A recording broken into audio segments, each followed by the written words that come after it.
On fait une démonstration pour l'intubation d'un patient Covid-19 suspecté ou confirmé, soit pour un geste d'anesthésie pour une chirurgie urgente, soit dans le cas de dégradation respiratoire en réanimation.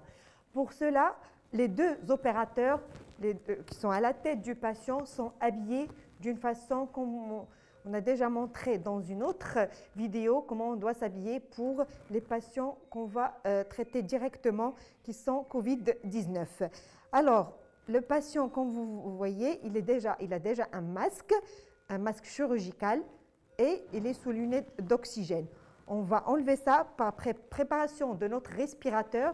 Après montage du masque sur le circuit principal du respirateur, on va enlever le masque, enlever l'oxygène et mettre le masque d'une façon étanche, d'une façon que les gouttelettes ne peuvent pas arriver à l'opérateur pour le maximum de protection.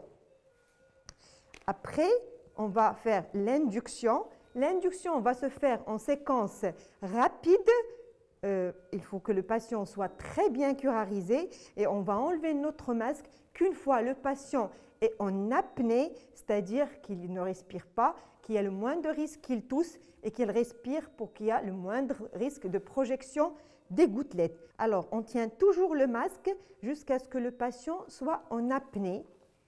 Voilà, une fois que le patient soit en apnée, on peut à ce moment-là retirer le masque et mettre le vidéolaryngoscope, comme je vous montre ici, et faire l'exposition. On va utiliser un mandrin béquillé qu'on va monter sur la sonde pour donner le maximum de chances de réussite de cette manœuvre d'intubation. Voilà.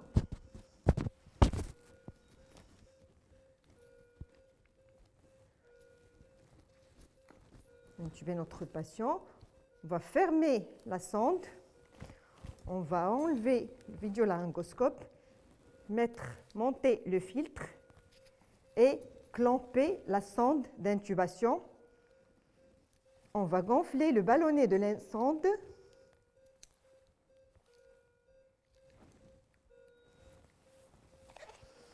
Tout à l'heure, on a mis bien sûr le circuit principal du respirateur en pause pour qu'il n'y ait pas de mouvement respiratoire. Maintenant, on va enlever le filtre. On va connecter le respirateur et on va déclamper.